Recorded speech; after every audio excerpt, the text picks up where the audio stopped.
नमस्कार मित्रांनो, मी संजय बोर्डे. आपण बघत आहात लोकनायक न्यूज. मी आज उपस्थित आहे वेस्टर्न एक्सप्रेस हायवे या ठिकाणी. बघू शकता की मुंबईमध्ये एवढे मोठमोठे रस्ते बनवलेले आहेत. सगळीकडे मेट्रोचं काम चालू आहे, मेट्रोसुद्धा चालू आहे. परंतु तरीसुद्धा मुंबईची ही वाहतूक कोंडी काही सुटत नाही. बघू शकता किती प्रचंड प्रमाणात या ठिकाणी वाहतूक कोंडी झालेली आहे. अक्षरशः कांदिवलीपासून एअरपोर्टला मी फक्त अर्ध्या तासात पोहोचत असतो. आता 1 तास झाला तरीसुद्धा ही ट्रॅफिक मुंग्याच्या चालीने हळूहळू पुढे सरकत आहे आणि चाकरमान्यांना याचा खूपच त्रास होत आहे. तरीसुद्धा यावरती कुठलाही तोडगा निघत नाही. बघू शकता किती मोठ्या प्रमाणात 4 व्हीलर आहेत, 2 व्हीलर आहेत. प्रचंड वाहतूक कोंडी, मोठ्या बसेस आहेत.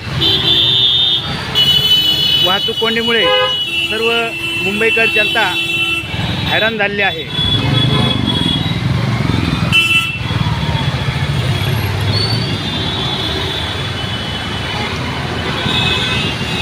पुढे पण बघू शकता तो ब्रिज आहे एअरपोर्टचा.